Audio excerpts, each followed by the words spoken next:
자, 한판 승부 이번 순서는 이슈의 중심에 있는 인물을 만나보는 시간, 그 사람이 궁금하다 한판 인터뷰 시간이 되겠습니다. 지난주부터 뜨거운 인물들이 나오셨는데, 자, 오늘도 화제의 중심에 있는 인물 한 분을 모셨습니다. 현재 민주당 대선 경선 주자 중에 가장 젊은 후보이시고, 최근에는 또 논쟁적인 공약도 화끈하게 내놓으셨습니다. 자, 민주당 대선 예비 후보 박용진 의원 나오셨습니다. 어서 오십시오. 네, 안녕하세요. 박용진입니다. 반갑습니다. 자, 우리 두 분의 패널과 인사 나누시죠. 안녕하세요. 예, 반갑습니다. 네. 예, 두 분이 반가우셨습니다. 예. 네? 두 분이 많이 반가우셨는데 잘 아니 뭐 그 전부터 우리가 민주노동당 때 같이 있었고요. 네. 제 뒤통수를 한 여러 번 치셔서 저분이 저는 난데없이 욕도 많이 먹었어요. 진중권 선배한테. 굉장히 이게 막역한 사이시니까 오늘도 화끈한 토론을 기대하도록 하겠습니다. 부담이야. 내가 기억하는 것만으로 두 번 뒤통수를 쳐가지고 예, 두 분의 관계는 이제 나중에 끝나고도 확인을 하시고, 예, 일단은 한 번 더 있는데 한 번 마지막 세 번째 기억이 안 나. 뭔지 뭐였는지. 큰일이네. 이제 기억도 안 나시는구나. 일단 알겠습니다. 자, 일단은 우리 박용진 의원님, 그 며칠 전에 그 유튜브 방송에서 김어준 씨와의 설전이 또 최근에 화제가 됐습니다. 네. 그 2030 세대 담론 이야기. 두 분이 엇갈리는 의견을 보였어요. 그래서 이제 뉴스의 헤드라인만 접하신 청취자 여러분께 의원님의 진위는 무엇이었는지 설명해 주시면. 아니 뭐 진이고 뭐고 그 방송에 이제 초청을 해서 저한테 그 뭐 하여간 두 가지 논점이 있었어요. 네. 하나는 왜 보수 매체가 가지고 그렇게 그 당 쓴소리를 하냐. 그러니까 싫어한다. 난 보수 매체 진보 매체 안 가린다.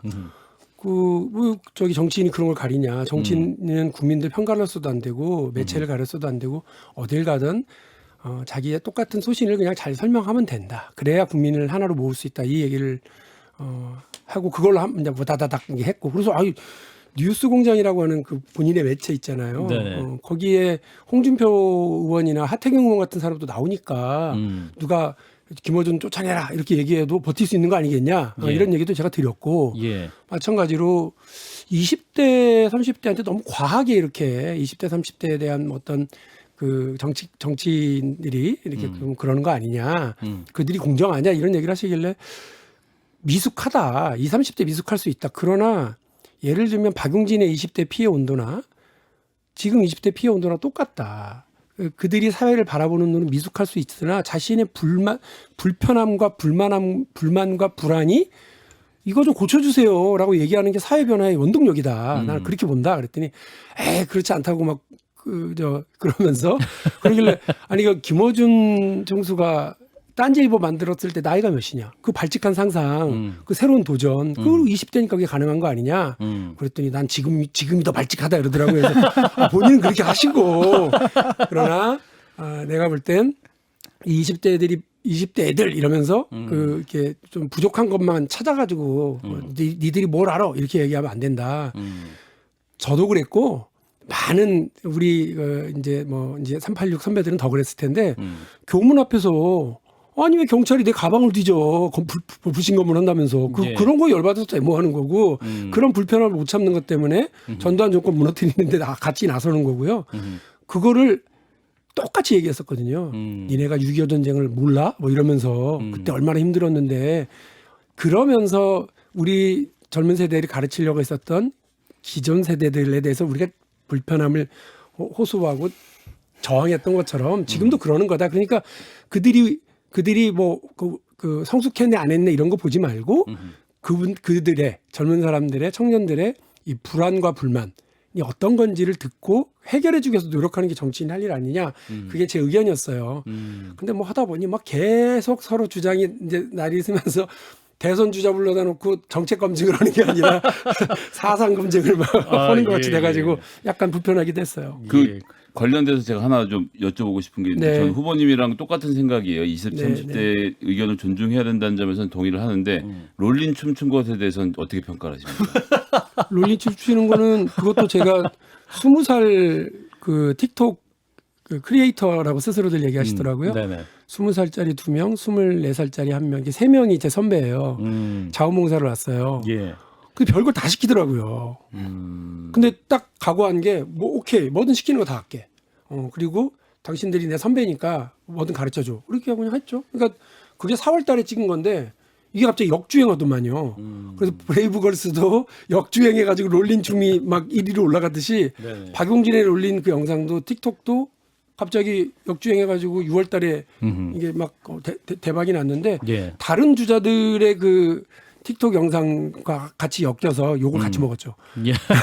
본인 영상 문제가 없었다고 생각하시는 건가요? 물론 배가 좀 나와서 예. 이렇게 좀 보기 흉했죠. 근데 그래서- 아들도 안 보더라고요. 예. 부끄럽다면서. 20대를 따라하는 것과 20대 이야기를 듣는 것은 좀 구분이 돼야 되는데 우리 정치인들이 본인의 나이에 걸맞지 않은 그런 것들을 하기보다는 그 사람들이 무슨 얘기를 하는지 듣는 정치를 좀 하는 게 더 보기 좋지 물론이죠. 않을까. 그렇게 해서 하는 척만 하고 그들이 하는 거 흉내만 내는 정치는 쓸데없는 정치가 될 거고요. 네네. 호기심만 유발하는 저는 그렇지 않으니까요. 제가 그러니까 주변에 물어보니까 이걸 제일 궁금해하더라고요. 지금은 반성을 하고 계시는 데 대해서. 진지하게 정책을 내놓느냐. 음. 그래서 제가 늘 말씀드립니다만 발상전환의 정치인으로서 남들이 안 하려고 그랬었던 뭐 유치원 3법이나 재벌개혁이나 이런 거 했고 현대자동차하고 5년 동안이나 맞서서 싸워가면서 그 리콜 문제 해결하기 위해서 노력했고 근데 그런 거를 지금도 하고 있다고 저는 봐요. 그래서 대통령 선거 공간에서 뭐 좀 이따 말씀 나눌 수 있습니다만 네. 남녀평등 복무제라고 하는 새로운 접근, 그 뭐 동시감세라고 하는 새로운 접근, 그다음에 국부펀드라고 하는 새로운 아이디어 이렇게 그 발상 전환을 좀 해서 다른 길을 좀 추구해 보려고 하는 노력 그런 속에서 20대들의 도전 정신하고 맞닿아 있기를 기대하고 있습니다. 예. 그래서 이제 그 아까 말씀했던 꼰대 발언도 하셨었는데 사실은 그 이제 의원님께서 정치 세대 교체를 주장하고 계세요. 네. 지금 이제 대권 주자로 나오셔서. 근데 현 민주당에서 이준석 대표 같은 30대 당 대표 감당할 수 있습니까? 지금 어렵죠. 지금 민주당은 국민들이 보시기에 그 활력이 없고 매력이 없는 당으로 보고 계세요. 네. 그거 되게 중요한 문제인데 민주당이 어떤 정당이냐 이미 50년 전에 세대 교체 그것도 40대 기술은 그거를 이뤄낸 그런 정당이에요. 어마어마한 일이죠. 20년 전에 그 이른바 안방 대세론 그 이인재 대세론 그 개파의 온갖 지원을 다 받고 있었던 그 막강한 후보가 한 방에 깨지는 그 노무현 돌풍을 만드는 정치 혁신의 정당이거든요. 그리고 어쨌든 그 왼쪽으로부터의 에너지를 계속해서 공급받으려고 했었던 정당이에요. 네. 그래서 사회 진보, 사회적 연대 이런 것도 되게 적극적으로 했었던 젊은 2010년 지방선거에서 젊은 시도지사들의 도전을 만들어냈었던 후보들을 그랬는데 지금은 어떠냐? 오히려 여전히 뭐 개파를 중심으로 해서 그래서 무슨 단일화 이런 것들이 횡행하고 있는 상황을 국민들이 뭐라고 보시겠어요. 아니 미래를 위해서 니네가 어떤 일을 했는지 10명, 9명이 나왔으면 다 그 얘기를 해봐.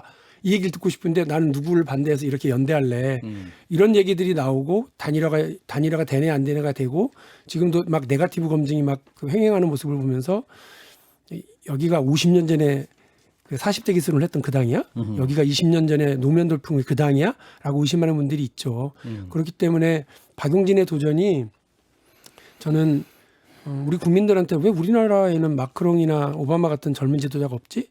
라고 하는 분들에게 그래도 좀 결이 다르게 얘기해봤던 사람이 있어요. 라고 그 도전을 보여드리고 싶었고 우리 청년들에게도 박용진 그러면 다 사실은 여의도 바닥에선 다 알아요.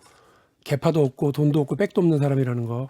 그럼에도 불구하고 자기 할 말 하고 자기 할 일 하고 그렇게 하고 민주당 안에서 어쨌든 컷오프 통과했고 10년 전 민주당에 첫 입당하고 나서도 곧바로 전당대회 출마해서 예. 그때도 컷오프 통과해서 전국을 돌아다니면서 민주당의 진보에 대해서 이야기하고 있었던 그 젊은 도전이 우리 청년들에게도 우리 청년 또 정치인들에게도 민주당이 달라질 수 있겠구나. 나도 도전하면 되겠구나라고 하는 자신감을 주는 계기였으면 좋겠습니다. 최근 M86 관련해서 예, 저도 말씀하세요. 하나만, 예, 그 세대 교체 말씀하셨으니까 궁금해서 이건 정말 그냥 우연히 생각난 질문인데 그냥 편하게 얘기하세요. 예, 계속 무슨 의원님 지역구에 20, 30대 시구연들이 있습니까?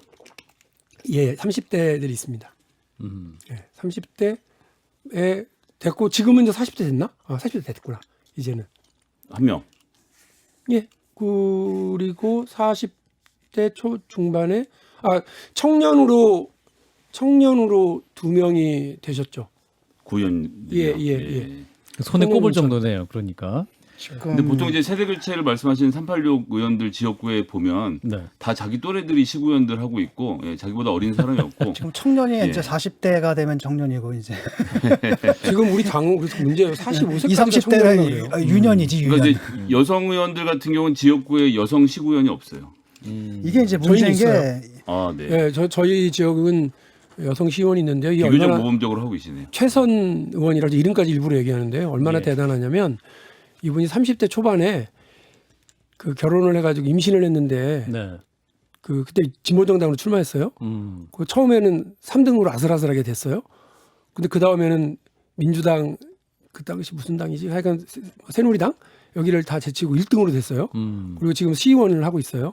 저는 이런 분들이 더 커서 제가 그리고 전국을 돌아다니는데 반짝반짝한 30대의 훌륭한 기초의원들, 광역의원들 많아요. 그런데 민주당이 이런 지갑을 주워놓고 그런 지난 반짝반짝한 3년 의원들이 동안, 많으신데 M86 세대라 불리는 586 세대들이 지금은 이제 당내 기득권이 되셔가지고 그렇죠. 그런 어떤 혁신을 가로막고 있다라는 지적도 있거든요. 의원님 어떤 의견이세요? M86 세대. 그래서 박용진이 도전한 거 아니에요? 그러니까 이게 박용진은 M86 세대 아닙니까? 형 물러나세요라고 얘기한다고 그래서 386 세대들이 물러나는 게 아니에요.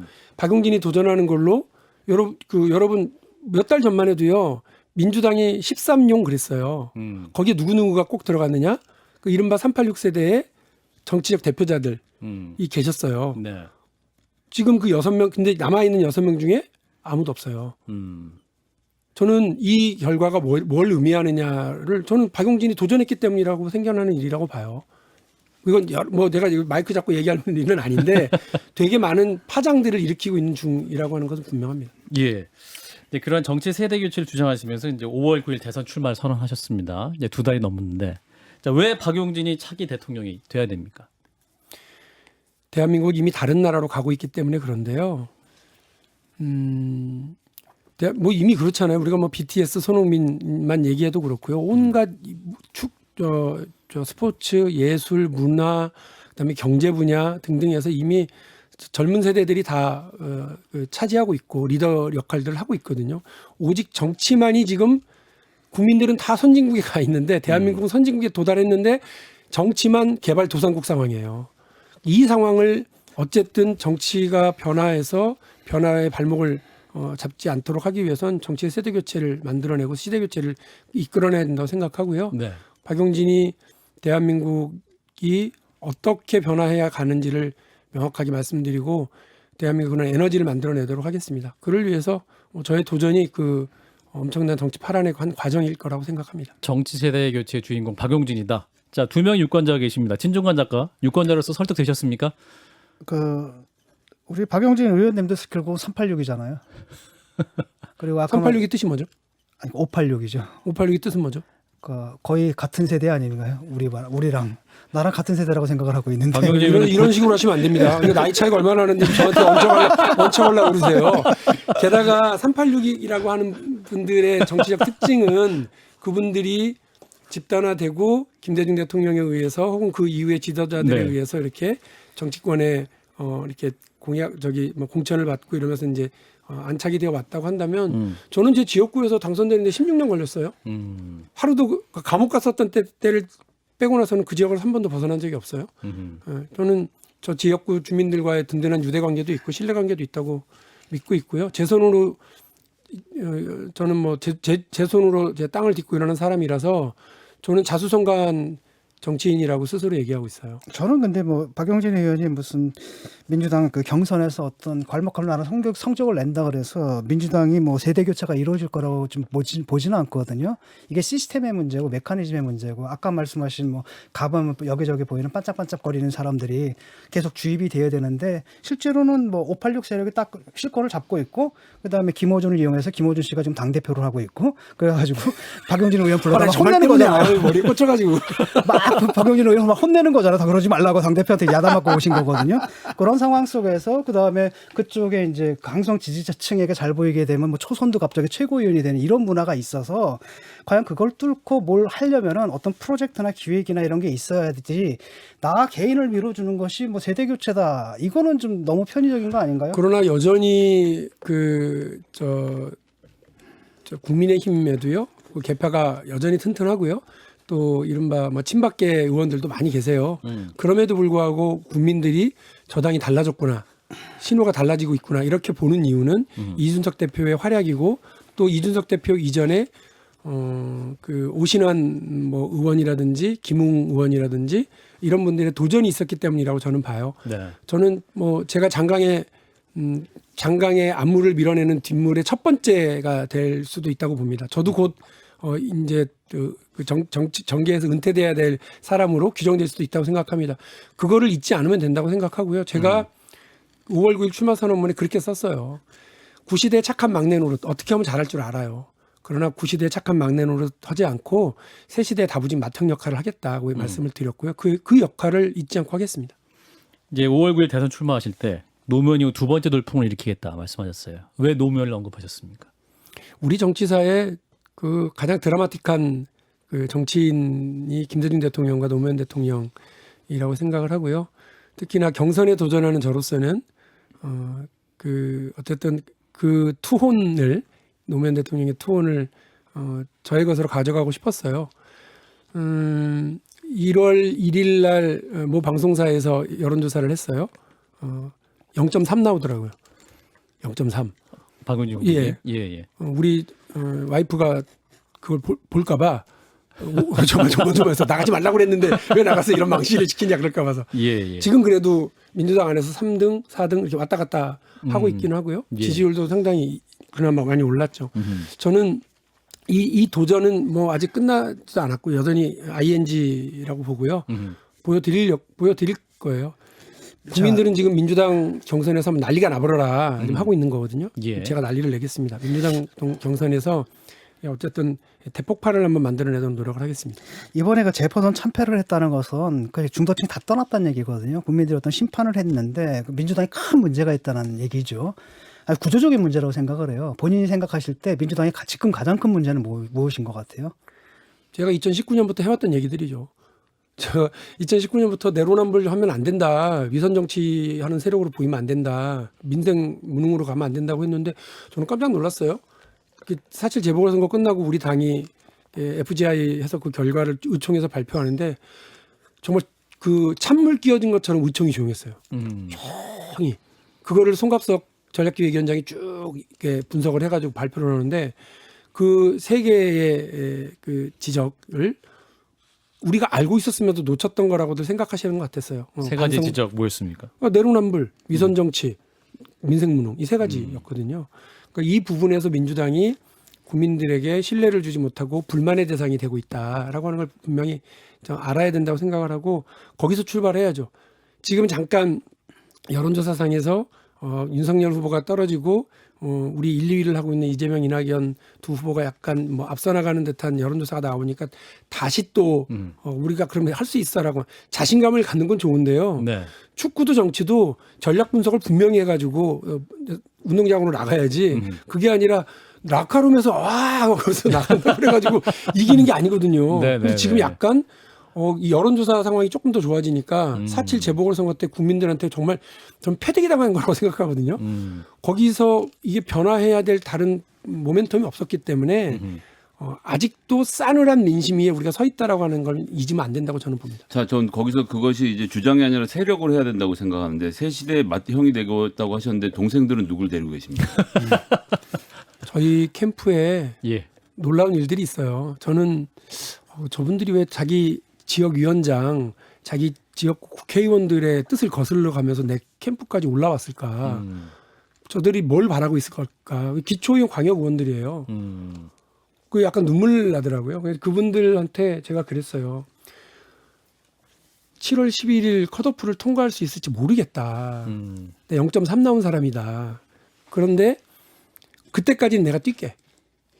처음에 연을 날리려면 골목길에서 꼬맹이가 연 날릴 때는 정말 진땀을 흘리면서 죽어라고 뛰어야 되거든요.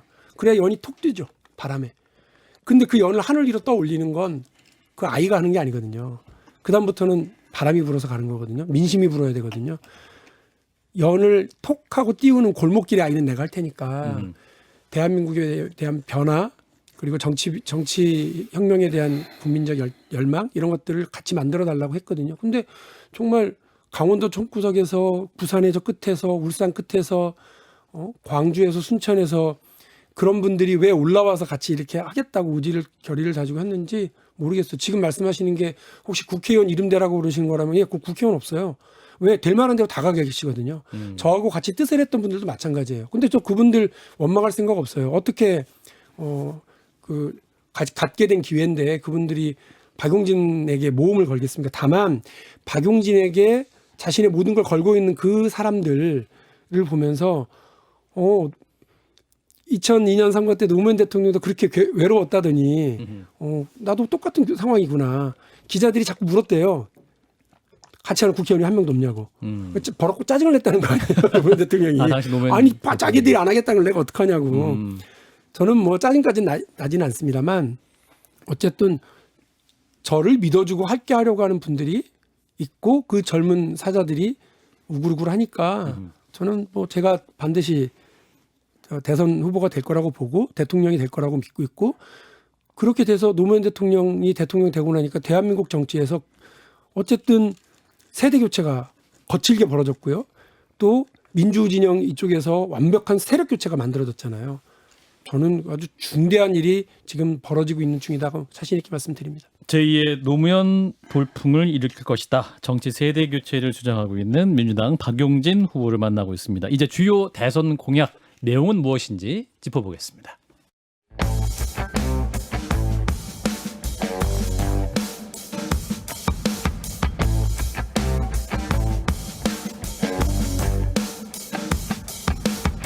날카로운 현안 분석, 심장이 쫄깃한 인터뷰. 여러분께서는 지금 시사 프로그램의 새로운 모델 CBS 한판 승부를 듣고 계십니다. 예, 민주당 박용진 후보와 함께하고 있습니다. 자, 구체적인 정책 얘기 좀 해보겠습니다. 논란의 정책, 모병제와 여성 기초 군사 훈련을 골자로 한 남녀 평등 복무제. 하태경 의원도 비슷한 공약을 내놓으셨는데 차이가 뭡니까? 저는 이 구상이 약간 작년 초부터 있었던 구상이었다고 하는 말씀을 드리고 책에도 썼고요. 그래서 네. 차이가 뭔지는 잘 모르겠는데 제 거로 설명을 드리면 저는 모병제를 일찍부터 좀 도입해야 된다가 십몇 년 전부터 생각을 했었어요. 근데 이 모병제가 가장 이제 그 이른바 보수 진영에서 국민적으로 좀 이렇게 공감을 얻는 반발이 뭐냐면 북하고 대치 중인데 어떻게 할 거냐는 거죠. 국가안보 상황을. 그러니까 이거를 설계를 할 때 그럼 강력한 예비군 제도로 뒷받침을 하자. 였고요. 강력한 예비군 제도를 하는데 우리 전체적으로 지금 저출산에 들어가면서 병력 자원이 부족한 건 사실이거든요. 그러면 경험이 있으니까 군대를 저도 다녀왔으니까 군인으로서의 아주 기초적인 군사 훈련 개인화기를 다룰 수 있는 능력이라든지 명령 체계를 이해한다든지 전술을 이해할 수 있는 그런 능력들을 갖추는 거는 4주에서 6주면 된다. 그런데 더 필요하면 100일 이내로 해서 남녀 모두 가자. 지금의 새로운 어떤 조건이면 그걸 충분히 가능하고 소화시킬 수 있겠다라는 생각이었고요. 그래서 알아보니까 이스라엘, 노르웨이, 스웨덴 등의 일부 나라에서 남녀 모두 징집을 하는 그런 제도가 운영되고 있고 저는 다만 짧은 기간 이걸 하도록 하고 강력한 예비군 제도를 편제한다. 모병제는 한 15만 명 정도에서 20만 명 수준으로 유지를 하는 거고요. 그 사병들이 3년에서 4년 정도를 아마 복무를 하게 될 텐데 그분들은 지금처럼 헐값이 아니라 대기업, 100대 기업의 초봉 임금 수준의 연봉을 지급한다라고 하는 그 계획을 가지고 하고 미국처럼 그들이 제대하고 나면 대학을 안 나온 사람은 대학, 그 이후에 취업 혹은 사회 이런 훈련을 위한 여러 가지 인센티브를 제공하는 방식으로 가게 되면 우리 사회에 새로운 변화로 충분히 자리 잡을 수 있을 거라고 생각을 하고 있습니다. 예. 하태경 의원 같은 경우는 이제 1년 공통 복무해야 된다고 했는데 의원님 제안은 한 40에서 100일 정도 군사훈련이면 충분하다. 남녀 모두. 예, 그렇습니다. 예, 이 공약 관련해서 질문하실 게 많을 것 같아요, 진 작가님. 군대 갔다 온 사람들은 알겠지만 40일에서 100일 동안 훈련 받는다고 그 병사의 기본적인 개인기가 갖춰지는 게 아니거든요. 이게 복무를 하면서 수많은 경험들을 겪고 수많은 일들을 처리하는 가운데서 그게 익숙함을 통해 가지고 얻어지는 그런 것들이 있는데 기초 훈련을 받는다고 사실은 하나의 그 예비군이 될 수 있는 건 아니라는 거죠. 보통 예비군이라는 건 현역들이 충분한 현역의 경험을 가지고 집에 있다가 나중에 유사시에 동원되는 시스템이라고 한다면 이건 지금 신병 훈련 딱 거치고 아무런 실전 경험이 없는 사람들을 군의 숙련도 문제 하시는 것 근데 같은데. 혹시 진 작가님은 그 사병으로 다녀오셨어요? 아니면 간부로 사병이죠. 다녀오셨어요? 사병으로 다녀오셨어요? 그 제가 황당한 게 뭐냐면 예. 제가요 논산훈련소에서 최우수 사병 훈련병으로 그 포상을 받고 나왔어요. 네. 그리고 후반기 교육 가가지고 대전의 육군통신학교에서도 최우수 훈련병으로 받았어요. 포상 휴가를 2개를 받아가지고 자대를 갔는데 뭐부터 시킨 줄 알아요? 그 최고의 군인을 구두 이제 닦고. 고참들 워카, 예. 그다음에 화장실 청소 이게 군인으로서의 어떤 의미를 갖느냐를 정확하게 보셔야 될 필요가 있어요. 그러니까 제가 26개월을 복무를 했는데 그 26개월 동안 그 자대를 유지하는데 필요한 여러 가지 노무를 제공한 건 맞아요. 그러나 특별히 실전에 배치된 것도 아니고 혹한기 훈련 뭐 나갔다고 해서 그것 때문에 뭐가 늘어나는 것도 아니에요. 다만 그 병영 생활을 유지하기 위한 여러 가지 역할들을 나누는 거거든요. 그러니까 저는 우리 진중권 선배가 얘기하시는 것처럼 그렇죠. 3년 동안 뭐를 했어도 3년 동안 군대에서 이렇게 있었던 사람이 기초 훈련만 받고 나간 사람보다는 더 여러 가지가 더 뛰어날 수 있겠죠. 그러나 그걸 하기 위해서 지금의 강제징병 제도를 유지한다는 건 저는 뭐 별로 동의하지 않습니다. 아니, 그러니까 그 기간의 문제인데 제가 지금 지적을 하는 건 기간의 문제가 아니라 저깁니다. 실전 경험이 없다라는 거예요. 그 완전히 다르거든요. 예를 들어 훈련소에서 총 쏴보는 거하고 실전에 다 나가가지고 훈련하는 가운데서 여러 가지 상황들이 있거든요. 그걸 어떻게 헤쳐나가느냐 이런 걸 경험을 통해 가지고 얻는 것이 이제 잠깐 정사가 되는 여기서 건데. 우리 청취자들이 실전 그러면 어디 전투에 참여하셨던 걸로 생각할 때 훈련 정도 얘기하시는 거죠? 그렇죠. 훈련이 그래, 아니 그러니까 예비군 훈련을 강력하게 그렇게 하자고요. 그 끝나고 나서 예비군 훈련에 그냥 소집 훈련만 하는 게 아니고요. 강력한 전투 수행 훈련, 사격 훈련 등등을 뒷받침할 수 있는 체계를 만들어야 된다고 저는 생각합니다. 예, 이제 논점을 바꿔서 그러니까 이제 15만에서 20만 숙련된 병들과 또 예비군을 잘 육성하면 된다라는 말씀이고. 근데 말씀하신 거 보면은 여성도 당당한 국방의 주역이 돼야 된다.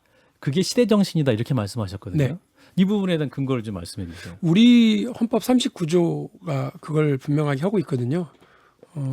대한민국 모든 국민은 법률이 정하는 바에 따라 국방의 의무를 진다 이렇게 되어 있어요. 근데 이제 병역법 3조인가 거기를 보면 남성만 한다 이렇게 되어 있어요.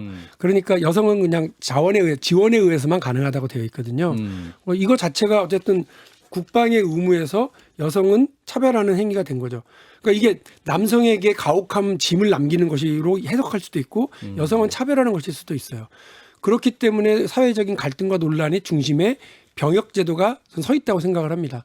근데 예전 같은 경우와 달리 지금 여성도 충분히 군인으로서의 어떤 뭐 훈련 체계를 익숙할 수 있고 또 지휘관으로서 역할을 하실 수도 있고요. 네. 그래서 ROTC도 여학생들이 지금 ROTC로서 복무를 하고 여군 장교들도 많이 나와서 실전 배치하고 그리고 야전 지휘관까지 다 나오고 있는 거 아니겠습니까? 네. 충분히 그걸 소화할 수 있다. 다만 제가 이제 예정처에 확인을 해보니까 여성 훈련 하도록 하고 여성도 생활을 할 수 있도록 이렇게 군에 할 수 있도록 하려고 그러면 한 5천억 정도가 투입이 돼야 되겠더라고요. 그거 그렇게 뭐 감당 못할 돈은 아니라고 생각을 합니다. 그리고 제가 아까 말씀드렸던 모병제로 유지하기 위한 100대 기업의 초봉임금 수준이면 1년에 1조 3천억 원을 더 투입하면 됩니다. 이 5천억 원은 계속 들어가는 돈은 아니고요.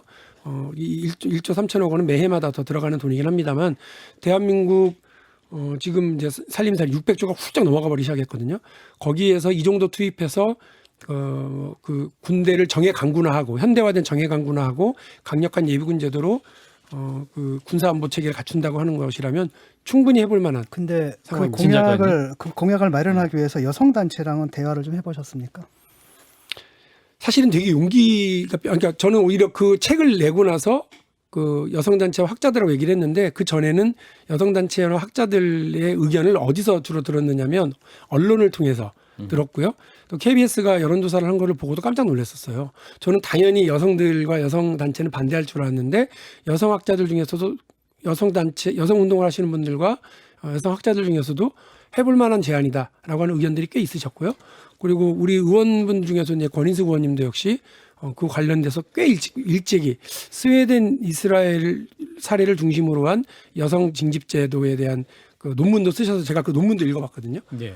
그래서 오히려 책을 쓸 때는 그거에 용기를 얻어 썼는데 저는 이게 논란이 될 줄은 사실 몰랐었어요. 근데 이제 언론에 논란이 왜냐하면 되고 나서 한국에서는 만났죠. 예를 들어서 남성에게는 병역 의무가 있다라고 한다면 여성에게는 뭐냐면 임신, 출산, 육아의 의무가 있거든요. 거의 의무죠. 그러니까 말이 같이 담당한다고 하지만 사실상 거의 여성들이 전담하고요. 국가에서 뭐 지원을 한다고 하지만 솔직히 국가는 손 놓고 그냥 다 개인의 책임으로 특히 여성의 책임으로 넘겨버리는 이런 현실이 있거든요. 이런 현실을 고치는 가운데서 이런 얘기가 나와야 되는데 물론이죠. 여성의 권리를 향상한다는 그런 얘기는 없고 오로지 여성에게 의무만 지우고 그다음에 이런 것들이 그러니까 임신, 출산, 육아로 인한 경력 단절이라는 게 남녀 성 격차의 가장 중요한 원인이거든요. 그렇죠. 그런데 이것에 대한 얘기는 없고 단지 의무만 더 한다라고 했을 때 그리고 여성들이 이거 찬성할 때 그 이유가 뭐냐면 기꺼이 하겠다라는 게 아니라 내가 얘기 들어보면 더러워서 내가 하겠다. 대신 너희들 우리가 군대 갔다 올 테니까 완벽하게 평등을 해줘. 이 요구거든요. 네. 그리고 스웨덴이나 노르웨이 같은 경우에는 뭐 이런 식의 요구가 아니라 거기는 상당히 성평등이 이루어졌어요. 그러니까 여성들이 원하는 겁니다. 우리도 남성처럼 군대 가가지고 이바지할 수 있게 해달라. 모두가 가는 게 아니에요. 그 스웨덴이나 노르웨이, 이스라엘도 마찬가지인데요. 그 이제 여성이 임신을 하거나 출산을 하거나 다양한 이유로 병역 면제가 있습니다. 사례가 되게 많습니다. 스웨덴은 더 많고요. 네. 노르웨이도 사실상은 남녀 평등 복무를 해야 된다고 되어 있지만 그 면제 사유가 상당히 광범하게 되어 거의 있어요. 뭐 예, 간사례가 남성들도 없고. 마찬가지입니다. 여러 가지 뭐 종교적인 이유라든지 뭐 신체적인 이유든지 다양하게 있어요. 저는 모두가 갈 수 있게 하고 거기에서 다양한 사회적 합의가 가능한 면제 사유라든지 혹은 사회 대체 복무 형식으로 해야 된다고 봅니다. 그러나 근본적으로 여성은 배제시키면서 남성 중심으로만 강제 징집이 이루어지고 되는 것은 반드시 바꿔야 될 문제라고 보고요.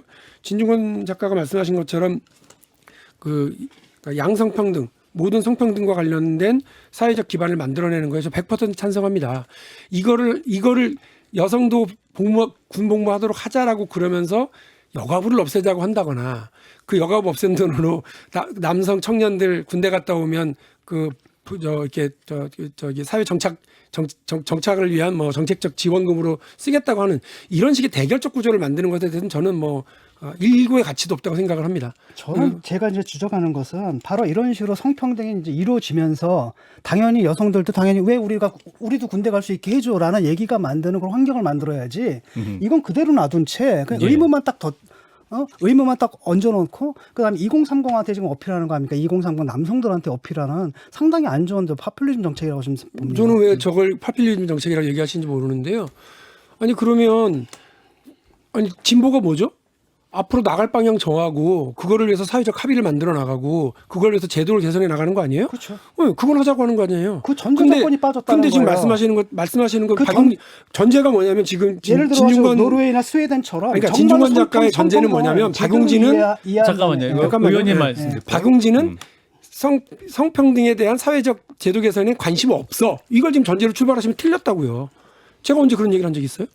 저는 오히려 성평등과 관련해서 남성, 여성뿐만 아니라 모든 성의 평등을 위해서 노력하겠다고 이미 그렇게 하고 있는 사람인데 박용진이 왜 거기 그런 말도 안 되는 그 편파적인 포퓰리즘에서 출발하시는 제가 얘기를 할게요. 한다고 생각하시는 거죠? 무슨 얘기냐면은 예를 들어서 박용진은 예컨대 한국이 지금 OECD에서 전 세계적으로 성차별 지수가 엄청나잖아요. 바닥이잖아요. 지금 성평등 지수가 바닥이고 OECD 내에서 성격차가 엄청 가장 큰 거잖아요. 이 문제를 제가 이렇게 해결하겠습니다. 이걸 먼저 내세운 다음에 그다음 이렇게 된다면 우리가 징병제 얘기도 할 수 있습니다. 이게 말하는 순서라고 봐요.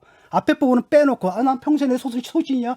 그다음에 이것만 내세우는 거 저는 굉장히 잘못된 거라고 봅니다. 저는 그렇게 비판하고 싶으니까 그렇게 얘기하시는 거예요. 그러면 모든 정책이 이 A라고 하는 정책을 하게 됐을 때 나타나게 될 B라고 하는 상황에 대해서까지 얘기하고 그럼 B라고 하는 상황을 교체하기 위해서는 C라고 하는 얘기해야 되고 세상 삼라만상을 다 얘기하라는 말씀을 하시는 건데 아니 삼라만상 근데 지금 말씀하시는 걸 100% 동의한다니까요. 그러니까 스웨덴이나 노르웨이가 얘기를 알겠습니다. 제가 그 얘기를 전제하고 그 전제 조건이 마련되지 아니, 그러니까 않았다라는 거잖아요. 비판을 위한 비판을 얘기하실 게 아니고 비판을 위한 비판이 아니라 굉장히 중요한 비판이고 지금 그런 얘기를 하는 사람들이 누굽니까? 딱 몇 사람이거든요. 2030에 어필하려는 사람들. 박용진, 그다음에 저 하태경, 이준석 아닙니까? 국가 안보를 위해서 한다고 제가 분명히 말씀을 드렸고요. 그래 그 사람들도 국가 안보를 위해서 얘기를 한다고 그러니까. 하죠. 예. 근데 왜 전제를 그 사람들하고 저를 같이 비교하세요? 같은 맥락이니까요. 아니, 그건 혼자 생각이신 거죠. 좀 전에 얘기한 것처럼 2030 아니 100% 동의한다는데 왜 자꾸 그러세요? 알겠습니다.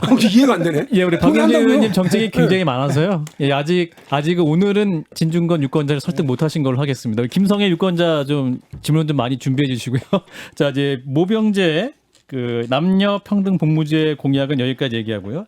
감세론 얘기 좀 해보겠습니다. 네. 또 논란이 되는 게 이제 법인세와 소득세를 줄여서 투자와 고용을 확대하자라는 감세론인데 이게 당장 이 민주당 내에서도 누구를 위한 감세냐 이런 논쟁이 있잖아요. 근데 제가 우리 대선 후보들한테 들은 얘기는 그거 국민의힘에서 하는 얘기 아니냐라고 하는 너무 그 단순한 논리, 단순 명쾌한 논리던데요. 남의 당에서 하는 얘기를 가져오시면 안 됩니다라고 하는. 기업 친화적이다 뭐 이런 비판. 아니 그러면 그 참 저는 납득이 잘 안 되는데 그 우리 경제에 미치는 영향은요 증세냐 감세냐보다 사실은 그 이제 금리를 인상할 거냐 인하할 거냐가 더 커요. 그 금리를 인상하면 좌파인가요? 아니면 인하하면 좌파인가요? 그 도대체 경제 정책을 딱 이렇게 자기의 진영 논리와 이념 속에서 가둬가지고 보려고 그러면 절대 안 된다고 생각을 하고요. 그래서 박용진은 일자리 창출을 위한 투자 확대를 위한 법인세 감세 그리고 일하는 사람들을 위한 소득세 감세예요. 소득세에는 되게 다양한 것들이 많거든요. 이른바 건물을 가지고 있는 분들이 그 임대료를 통한 임대료 이제 소득이 있고요. 또 금융자산이 많은 분들은 이자 소득이 있거든요. 이런 소득들은 빼고요. 돈 많은 사람들의 소득세를 감세하자는 게 그분들을 오히려 더 증세하자는 얘기고요. 그 이 소득세와 관련해서는 그 근로소득과 사업소득 일하는 사람들을 위한 소득세 감세라고 하는 걸 이제 분명히 말씀을 드립니다. 근데 법인세 얘기 나오면 이제 되게 재벌 얘기를 많이 하거든요. 네. 근데 의원님 이제 삼성 저격수 별명 네. 있으신데 법인세 줄이는 거면 삼성 저격수 박용진이 변하는 거냐? 아니 왜요? 제가 이른바 삼성이든 어떤 재벌에 대해서 네. 하는 거 시장에서의 갑질과 불법행위예요. 그건 그 기업이 자기 이익을 위해서 그렇게 하는 것에 대해서도 우리 법이 그거는 하면 안 된다라고 되어 있어서 공정거래위원회가 검찰이 늘 감시합니다. 만일에 박용진이 해왔던 시장에서의 갑질 그리고 불법행위를 잘못됐다고 기업 괴롭히는 거라고 그런다면 검찰하고 공정거래위원회를 대한민국에서 없애야죠. 두 번째 또 하나는 재벌 총수와 그 일가들이 자신들의 사익을 추구하면서 자신들이 운영하고 있는 기업을 이렇게 그 불이익을 주는 그 기업에게 해를 끼치는 행위입니다. 전형적으로 이재용 부회장이 그런 걸 한 거예요. 삼성의 부회장으로 있고 삼성전자 부회장으로 있으면서 삼성전자에 돈을 가져다가 뇌물을 갖다 준 걸로 지금 저 감옥에 가 계신 거거든요. 그러니까 기업을 위해서 그분이 다시 사면돼야 된다는 말에 저는 일고의 가치가 없다고 생각을 하는 사람이에요.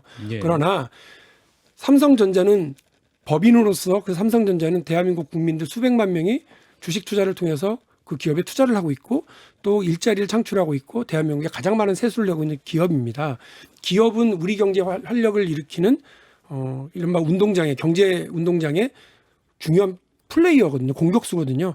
그런 공격수를 전진 배치시키고 또 하나의 공격수인 노동자들 일하는 사람들을 또 전진 배치시키겠다고 하는 적극적인 의원님 그렇게 경제 정책이에요. 말씀하시지만 실제로 보면 이제 우리나라에는 감면 요인이 되게 많잖아요. R&D를 포함해서 지금도 무지하게 깎아주고 있어서 실효세율로 놓고 보면 다른 나라에 비해서 높지도 않고 그래서 이것을 세금을 깎아줬을 때 어떤 효과를 거두겠다는 건지 모르겠는 게 첫 번째고요.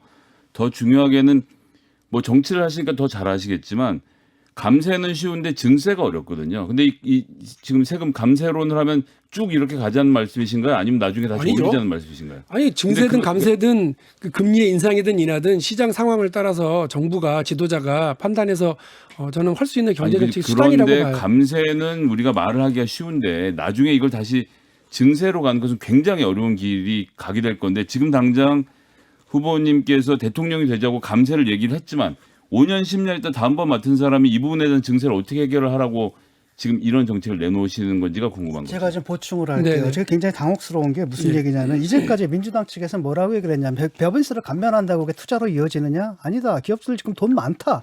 사내 유보금 엄청나다. 그럼에도 불구하고 투자 안 한다. 거기서 뭐 법인세 깎아줘봤자 결국 빈부 격차만 심해진다. 양극화만 심해진다라는 게 민주당의 주장이었고 저는 그동안 상당 부분 거기에 동의를 해왔는데 그게 이제 첫 번째 문제고요. 두 번째는 뭐냐면 소득세거든요. 일하는 사람들 깎아주는데 흔히 그러잖아요. 우리가 지금 저복지인데 중복지로 가려고 하면은 돈 많은 사람들 세금가 얼마 안 되거든요. 퍼센티를 따져봤자 세수가 얼마 안 되기 때문에 정말 작은 돈이다 하더라도 그냥 일하는 사람들이 이제까지 감면을 받았던 사람들이 내고 그 복지를 받는 중복지로 가기 위해서는 오히려 거기에 그 세금 부담을 시키는 쪽으로 증세해야 사회적 합의를 된다. 만들어 나가야 된다. 우리가 그 정도 성숙했다. 라는 게 또 민주당에서 그동안 주장해 왔던 거고 제가 또 상당 부분 동의해 왔던 부분인데 그 부분이 지금 완전히 거꾸로 가고 계시거든요. 제가 잘 설명을 할게요. 이게 이렇게 정책적인 지적과 논쟁이 벌어지면 좋은데 네. 이념적으로 뭐 이렇게 저쪽 진영적으로 이렇게 얘기하는 거는 제가 별로 좀 납득이 안 가요. 네. 근데 하나하나 말씀을 드릴게요. 일단 코로나 상황에서 기업 활력과 시장의 내수 진작을 위해서 노력을 해야 된다. 그러니까 지금 민주당이 제일 앞장서 가지고 재난지원금을 전 국민에게 나눠줘야 된다고 얘기하는 그렇죠. 이유가 네. 소비 진작이라고 얘기하는 거잖아요. 네. 그런 부분에서 충분히 이해하실 수 있을 거라고 보고요. 코로나 상황에서 일단 요 국면을 넘어서기 위해서 좀 이렇게 해보자.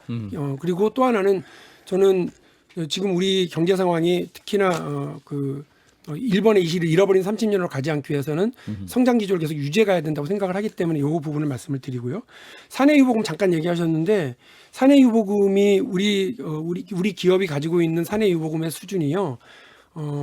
그 G7 국가들의 2분의 1도 안 됩니다. G7 국가의 주요 기업들이 가지고 있는 게 2분의 1도 안 돼요. 그러니까 사내 유보금이라고 하는 건 남는 돈을 흥청망청 가지고 있는 게 아니라 기업이 전략적으로 어떻게 투자할 거냐에 대해서 투자처를 찾고 고민을 하는데 예비금 수준으로 가지고 있는 건데 그것마저도 우리 기업이 국제 경쟁 국가들하고는 반밖에 되지 않는다라고 하는 걸 말씀을 드리고요. 또 하나는 대한민국의 세수가요. 얼마나 어떤 상황이냐면 2011년에 한 200조 수준이었는데 지금 한 300조 수준이거든요. 들어오는 수입이 세수 수입이 100조가 늘었어요. 증세 때문에 늘은 게 아니에요. 증세 조치를 통해 가지고 늘은 게 아니라 경제 규모가 커진 겁니다. 그러니까 그것 때문입니다. 그러니까 박용진이 얘기하는 건 지금 이 상황에서 이 추세를 놓치지 않고 계속해서 경제 규모를 키워가자. 그렇게 되면 세수는 더 늘어난다. 경제 활력을 통해서 세수가 늘어나고 그 늘어난 세수로 복지를 더 확대해 나가자. 지금 법인세가 높아서 그러면 경제가 잘 안 되고 있다고 생각하시는 건 거죠? 아니요. 오히려 포인트를 더 줄 수 있다고 생각합니다. 법인세와 관련해서 아까 실효세율 얘기하셨는데요. 실효세율을 가장 알차게 빼가는 데가 어디겠습니까? 대기업이겠죠. 대기업입니다. 왜냐하면 말씀하신 것처럼 주로 그 R&D 투자라든지 투자 세액공제 쪽에 이게 집중이 되어 있기 때문에 그렇거든요. 그런데 우리가 명목세율은 법으로 국회에서 정하는데 실효세율로 이렇게 감면해 주는 거는 기재부가 다 도장을 쥐고 있어요. 제가 그걸 봤거든요. 투자 세액공제 감면 대상들 페이지가 30페이지가 넘어요. 깨알같이 써놨는데 그걸 다 읽어보면 어디에 뭐가 들어있는지 모르겠어요. 무슨 말이냐면 그러니까 대기업에 대한 세액을 공제를 먼저 정비를 하고 그런 다음에 감세든 증세든 논의를 하는 게 순서가 맞지 않습니까? 그건 같이 할 수도 있는 거고요. 근데 지금 우리 거기에 대한 정부가 말씀 안 하시니까. 명목세율을 계속 유지하면서 실효세율을 낮추려고 얼마 전에 문재인 정부가 그 이제 임시 투자 세액공제 제도 없어진 거, 그러니까 MB 때 없어진 거를 사실상 거의 부활 다시 하는 조치를 발표를 하셨거든요. 이제 문재인 정부에서. 그러니까 어쨌든 국제 경쟁이 일단 치열해지고 있다는 거예요. 대기업 수준에서는. 그래서 삼성이 17조를 투자를 하는데 심지어는 미국의 그 각 두 개 주가 치열한 경쟁을 벌일 정도로 국제 상황에서는 그 글로벌 상황에서는 치열한 경쟁이 있으니까 이걸 어떻게 볼 거냐가 핵심이 하나가 있고 두 번째는 말씀드린 것처럼 실효세율을 대기업들은 알차게 빼가는데 열심히 일하고 제일 많은 노동자들을 이제 이렇게 고용을 유지하고 있는 중견기업, 중소기업들은 사실은 거기서 거의 그러니까 실효세율 측면에서 재미를 거의 못 보는 상황이거든요. 그래서 정확하게 명목세율을 깎아주는 것이 중견기업, 중소기업들에게도 어떤 새로운 투자 활력 이런 걸 높여낼 수 있는 길이다라고 말씀을 드리고 하나 더 말씀드리면 저는 그냥 법인세 그냥 깎아주고 손 놓고 있겠다는 거 아니고요. 예. 인센티브 제도를 충분히 활용을 해서 투자 확대, 고용 증대 그리고 임금 상승과 배당 확대까지 이어지게 해야 된다고 생각을 하고 있습니다. 예. 의답은 여기까지 듣도록 하겠습니다. 지금 의원님께 굉장히 물어볼 게 많아가지고요. 저도 할 말이 진짜 몇 번 많습니다. 더 나오셔야 될 것 같습니다. 네, 시간만 많이 주십시오. 자, 박용진 의원 한판 유튜브 함께하고 있습니다. 자, 현안 얘기를 좀 해보면 이제 지지율이 말씀하신 대로 3위로 올라가셨다가 조금 이제 내려간 상황입니다. 어떻게 된 일입니까? 캠프에서 어떻게 분석하고 계세요? 그러니까 예비 선거를 지내면서 일단 박용진이 3위를 올라갔을 때 뭐 우리 캠프 난리가 났었어요. 어떻게 이런 일이 벌어지지? 뭐 예. 이랬었죠. 근데 사실 0.3에서 계속 올라갔어요. 예, 그건 되게 이제 우상향하는 좋은 상황이었는데 이준석 효과를 있었어요. 덕을 봤죠. 그것도 전 있었다고 봐요. 뭐 그걸 무시할 생각은 없고요. 그럼에도 불구하고 박용진이 도전을 했고 계속해서 그 자리에서 뭔가를 움직이고 있으니까 이 상황이 벌어지고 있다고 보는데 이 예비 선거 과정에서 예비 경선 과정에서 딱 4번의 방송 토론을 통해서 네. 이 판을 흔드는 역할을 박용진이 한 게 맞아요. 바다다다닥 했는데 그 판을 흔들리는 어떤 이재명 사실은 후보라든지 이낙연 후보가 가져갔다. 많이 가져갔습니다. 그러나 저는 자신해요. 딱 4번의 방송 토론을 통해서 판을 흔드는 걸 보여드렸으니까요. 앞으로 있을 석 달 동안에 판을 뒤집을 걸 보여드리려고 해요. 그걸 기대해 주셔도 좋습니다. 그래서 이제 우리 후보님이 이제 이낙연 후보에 대해서 그저 그런 후보라고 평가를 하셨습니다. 그러나 지금 지지율 추세는 계속 올라가고 있단 말이죠. 그분 한테 40%까지 갔던 분입니다.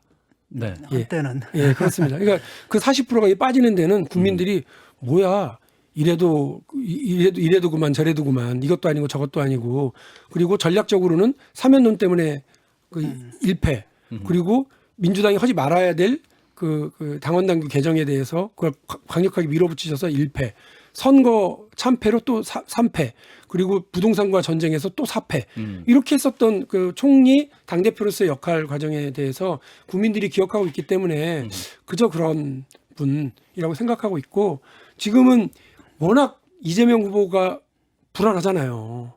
본인의 이 구설 때문에도 그렇고 본인이 가장 자신했던 5년 동안 얘기했던 기본소득에서 저렇게 그 빈약한 철학과 빈약한 준비를 했는지 깜짝 놀랐고 기본주택과 관련해서 제가 몇 번 질문에 그냥 저렇게 와르르 무너지는 걸 보고 저도 놀랐거든요. 그러니까 그런 모습에서 아마 우리 국민들이 불안한 후보 이재명과 그저 그런 후보 이낙연보다는 새로운 후보 박용진으로 몰려올 거다. 예, 뜨거운 여름이 될 거다. 예, 지금 이제 이재명, 이낙연 후보 간에 형사고발 얘기도 나오고 여러분 있어요. 지금 웃으셨어요. 아니, 웃었어. 봤어 내가. 나중에 한다니까 봐요. 응원해요, 응원. 저희도 응원한다니까. 유권자니까. 예, 저희도 유권자입니다. 자, 이재명 지사의 여기에서 후보님이 세대 예. 교체를 해주길 가장 간절하게 바라는 사람은 후보님보다 어린 저가 아니겠습니까? 아 그러세요? 저보다 어리세요? 반갑네요. 그 굴욕이야. 늙어 보인대잖아. 염색까지 했는데 크게 매기시네요. 예. 예. 질문 한 10분만 더 하죠. 1분 남았습니다. 지금 1분 남아가지고요. 시간이 없어요. 그래서 마지막으로 이제 국민 여러분께 박용진 후보가 드린 마지막 발언 할 시간 드리겠습니다. 30초. 다음에 또 나오라고 그러셨으니까 마지막은 아닐 거라고. 아 그렇습니다. 오늘 마지막 발언으로. 네네. 어렵게 여기까지 정말 왔어요. 그러니까 겉에서 볼 때는 저 사람은 그냥 늘 쾌활하고 에너지가 넘치는 거라 생각할지 모르겠지만 저도 외롭고 힘들고 많이 고통스러울 때도 많습니다. 그리고 76만 명의 선거인단이 1차에 모였다는데 그중에 박용진이 모은 사람이 7천 명은 될까? 이런 걱정이 있어요.